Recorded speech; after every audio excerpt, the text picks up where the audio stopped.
Hello again, everyone. Another message through Facebook. If you're going to message me through Facebook, the only thing I ask is please send me a friend request first. That way your message doesn't go into the other or spam folder, because then I got to dig through those. So try to send me a friend request first and then send me a message. So that's the best way to do it. And I'm probably going to be try to make at least 10 more videos today, maybe more, see how it goes. Um, but I am getting so many messages. So thank you. Please keep sending them. I'm just going to keep everybody anonymous from here on in. Because I've had one person just kind of get freaked out a little bit after a few days, a little paranoid. So I'm gonna have to edit that one down. But for the rest of you, I'm just gonna keep everything anonymous unless you tell me to use your name. Then I'll use your name. And again, remember, if you want your story to go to the top of the list, and you just make a donation to the GoFundMe link that's also in the description box, and I'll get you a video right out. And it doesn't have to be a large donation; it could be a minimum donation of $5. It doesn't matter. If you make a donation, you go right to the top of the list. But thank you to everybody who's donated. It's going pretty well. Please feel free to share that link wherever you can if you can't contribute. So thank you. Dear Ollie, I only came across you last night and couldn't stop watching your videos. I do not have anything more than a name for Facebook, and I don't join any groups or social media groups due to my narcissistic ex-husband, currently mid-divorce. This will be the first time I have reached out to anyone out of my immediate circle, as the cross I bear is so deep trying to recover from this man. However, I feel my experience living and divorcing a narcissist could help others. My case is so extreme, I'm sure you hear this all the time. The women's shelter locally has been using it to help others, and most people feel it is so powerful that I have been directed to reach out, so here I am. I won't spend much time on explaining living with a narcissist, as I have never even known the word, and truly believe I lived with one of a kind. Of course, I was a single mother when he met me, and he was almost 10 years older, and I thought perhaps I was not as smart, and perhaps he was right. Well, I doubt that, but they do tend to go after people with low self-esteem. Don't confuse low self-esteem with low intelligence. That's one of the big factors that helps these narcissists abuse us, is they know we're going to confuse low self-esteem with low intelligence. The only one moment in time over 8 years and 2 children I had with him was the moment he twisted and put me in my place for the first time.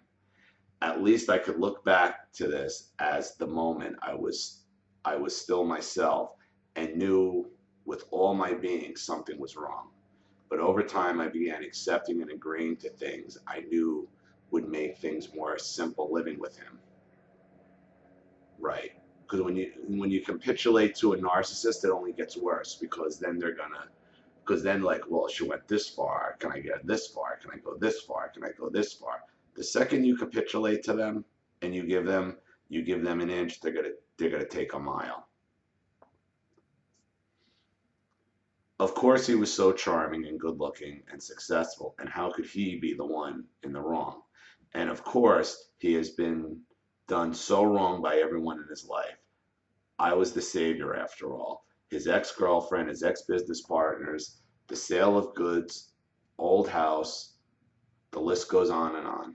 He was such a victim. After many years,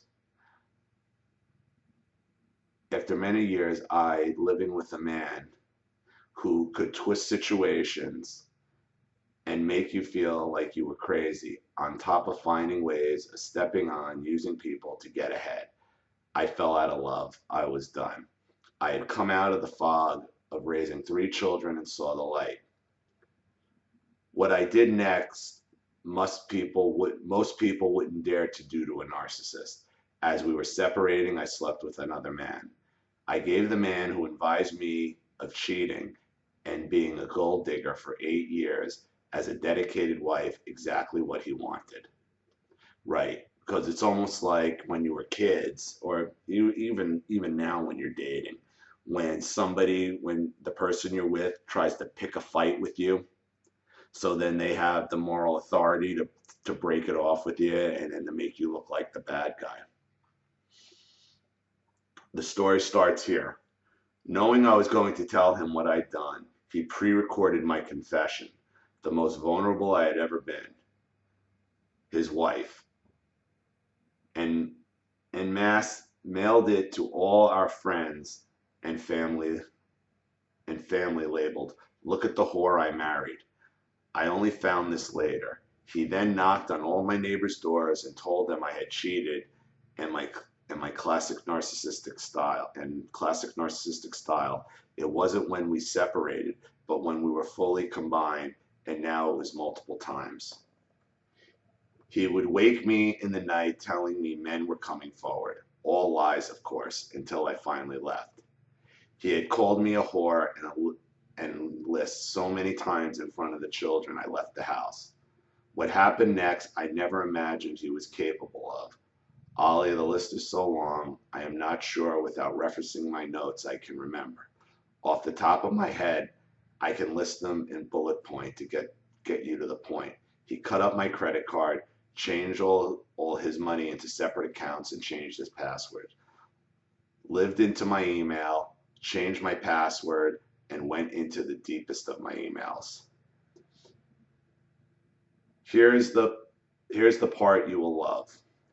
The day I left, I got the nerve to Facebook his ex, the one who was so terrible and hurt him so badly. I asked her one question, mother to mother. Was he ever emotionally abusive? Her response was bone-chilling. Keep in mind this is a woman with her master's in accounting. My God, I knew this day would come. You're not a whore, you're not a gold digger, you're not a liar, you're not the bitch, and this is not your fault. Ollie, I had never even told her he said these things. We had talked over a dozen times a day since, and it has been over 6 months, and she is the sole reason I was able to leave him for his. My best friend. He emotionally slandered my name. Strong town with lies, of course. The worst of the worst, all the while to say I was the cheater. Again, what we're dealing with is a serial narcissist who uses the same tactics and then projects his tactics back onto you. If I had to guess, he's probably cheating himself. And, the narcissist is going to repeat their tactics time and time again on whoever they're with, whoever they're dating, whoever they're married to. And they're going to use, and which is why he builds up this story of why his ex and all these other people are so horrible, to keep you from actually talking to them and find out he's doing the same thing over and over and over again. And this is why I say narcissists are fully aware of what they're doing. They're fully aware of their abuse, because all of his lies and manipulations are to protect his own shitty behavior, which is why he's telling you everybody in his life fucked him over. And I guarantee you, if you talk to his business partner and these other people that who said were so horrible to him, you've had exact same stories each and every single time. And then you're going to get mad at yourself, like, why didn't I reach out to these people before? Why? Because he made you feel like you were stupid when you really just had low self-esteem and you're easier to control that way.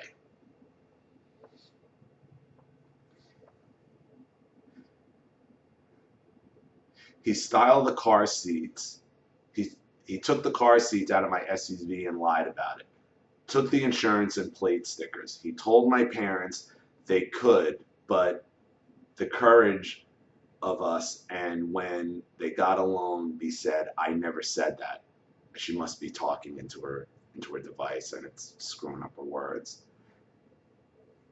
I found out he was messaging hundreds of women online, adding them to meet up when we were together, but he doesn't remember doing it. And of course, I did it was only because of what you did to me and how insecure you made me. So like I said, I knew it. I knew he had to be cheating. I knew he had to be the one screwing around. And then when he's caught, even when he's caught, it's your fault. Even it's your fault for the narcissist's shitty behavior. Okay? So it doesn't matter what they do because they're always going to have the fallback position that they did it because of your behavior, which is why he was always accusing you of being a whore and cheating, because he was the one cheating. And then when he gets caught, he could go back to the fallback position. Well, I only cheated because you cheated. This is really your fault. He refused to pay child support and told me he would use every penny he had to keep me on the streets. The mass of emails I have from his the mass of emails I have from him live for me to emails saying I am the barcode and he gets bad for me is endless. I don't understand that one. I receive weekly emails about what his therapist says I am. Well, of course, I mean, because a therapist, like we've talked about therapy, therapists are usually in it for the money. They're not going to tell him he's the problem when they can keep bilking him for money to tell him exactly what he wants to hear. And then he gets his narcissistic supplies like, oh, you see, the therapist says. He told my children everything, and I mean everything, including the fact my oldest want their real brother. He lied about having 2 separate lawyers to mine until he finally chose the cheapest, best-looking one he could manipulate. You are the laughingstock of the city. Everyone thinks you're crazy. LOL. And on and on and on. That is another typical statement of the narcissist where they want you to think everybody thinks you're crazy. Everybody knows. Know who everybody is? Everybody is nobody. Everybody is nobody. That is just the line that they all use because they want to go after your low self-esteem, because the worst thing for somebody with low self-esteem to think is that everybody thinks you're crazy and everyone thinks you're a piece of shit. That's why all these narcissists say it and use it. He wrote a 12-page sworn-out affidavit full of lies, and I spent a week straight filing through 1,400 pages of text and emails to counter every lie from my lawyer.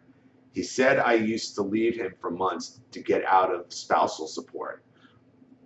When I approached him about lying, he said, "That's how crazy you are. You don't even remember leaving me." I said, well, it's a good thing I took all the SD cards with pictures proving I was in the house every day for 8 years. That's another example of, yeah, you're crazy. Yeah, you're crazy. Even when you have the SD cards, even when you have pictures, even in my case, when I had my father's forged signature on mortgage papers, yeah, you're crazy. He projects so badly that he is reading 4 books on divorcing a narcissist and leaves them out for my children to see. It's so bad that he will actually tell his lawyer things he has done with exact times and dates that he has done. He quit his job that makes $200K a year to get out of child support and lied and said he was fired. He makes up and less so much that my lawyer is done. He makes up so much that my lawyer is done. My team estate agent fired us due to him manipulating and changing the situations. Well, your lawyer shouldn't be firing you for his behavior. That's bullshit. He lives in a 5-bedroom house with a new woman every week while I live in my parents' basement with 3 children, no child support, no spousal, and I'm a student at the university with 2 jobs. He has involved the office of the children's lawyer and has claimed I'm on drugs and an alcoholic. He controls every situation, and my lawyer has to be used to simply talk about schedules with the kids daily. He has made up third-party allies and tells me he is more powerful than he is and intimidates me constantly. Yes, the grandiose threats of the narcissist as well. You know, because they like to believe they're leading some kind of army of minions that'll snap together at his word. My son, who is 10, refuses to go there and asks for his own lawyer. When we went to the children's center, he sat and lied and lied. Ollie, I'm not kidding you whatsoever. This man you need to learn about. He is the worst anyone has ever seen. You would be astounded at the levels he has gone to. No, no. Sounds pretty typical for a narcissist. You got to keep in mind when dealing with these narcissists, we have been so trained to think we are alone and think that they are some kind of anomaly. They're not. This is what narcissists do during divorce. This is what they do. You know, they make up things, they lie, they manipulate, they drive the lawyers insane. This is a typical narcissist going in a divorce situation. By saying he's like a one of a kind or he's this ultimate, you're giving him too much credit and you're giving him too much power by saying that. He's not. What you need to be saying is, you're no different than any other narcissistic abuser. You're not even original in your tactics. They all do this. You're following a playbook and you have no control over it. And the sad thing is, you think you're something special. You're not. You're just like every other narcissistic abuser. No better at the manipulation than any of them, because you're caught just like eventually they'll all get caught. He emailed the man who gave up my son for adoption, and told him I was a bad mother and wanted him to write something to the courts. He is calculated, smart and vindictive, and there is nothing he won't do to get what he wants, to go and he has the funds to do it. I would love to share further. I have a book's worth of things he has done to me daily for 6 months, 3 times a day, at least the worst kind. Yours truly, one of the strongest, most aware victims you will ever know. Okay. Oh, typo, Samsung phone. My apologies. Okay. Yeah, it's bad what he's doing. But yeah, he's manipulative. Yeah, he's a piece of shit. But he's not anything special. This is what narcissists do. This is what narcissists do in court. Now you're on the other end where it's usually the man going through this on the female's hands. Seems like he's got a little bit more power. He's a little bit more manipulative. But you're right. He's calculated. He's vindictive. That's what narcissism is. It's a calculation to fuck with you. It's, you know, constantly, like I said, they're terminators, and their only objective is to obtain their stated goal of getting what they want. So they are constantly in terminator mode, where like, what story can I make up? Who can I bring into the fold? What story can I tell? And then they plant their seeds with these other people to then be watered and sprouted later in case they need them. He's not going to stop. With all these text messages and all this communication you have, I'm surprised you're not able to get some kind of order of protection on him. I don't know if you've tried. I mean, if you have a lawyer, I don't know why the lawyer hasn't tried. But this is just harassment at this point. If he's sending you this type of communication and you don't want it, and you've told him you don't want it, you need to somehow get an order of protection on him. I don't think it's going to be that hard if you have what you say you have. You know, it's obviously harassing. It's obviously, you know, intrusive. I don't understand why the courts aren't making him pay child support, because child support isn't based on whether or not he can pay. It's his obligation to pay. Now, as unfair as some of the times that is, you know, if you do lose a job legitimately and you're still on the hook, you go to court, they don't give a shit that you lost your job. They say ability to pay has nothing to do with obligation to pay. So how he's skirting this in a 5-bedroom house when the child support agency should just be able to seize that house for him, seize assets to force him to pay child support is beyond me. I don't know how this is happening. but it seems like your lawyer's not doing a very good job here. And dealing with family courts and divorce, they're probably going to want home evaluations and all that. But unfortunately, you're going to have to do it because having your kids around this guy is just poison. Is just poison. But like I said earlier in the video, you're giving him far too much credit. And the reason why is you're confusing low self-esteem with low intelligence. And you realize you're intelligent. You realize that's not the case so much now, but that still is lingering in your head. But that's where it comes from. It comes from your low self-esteem, not lack of intelligence. So keep that in mind. I know a lot of you deal with similar situations. Thank you for sending me this story. Please comment and share your stories about this stuff as well. Anything anybody else can do.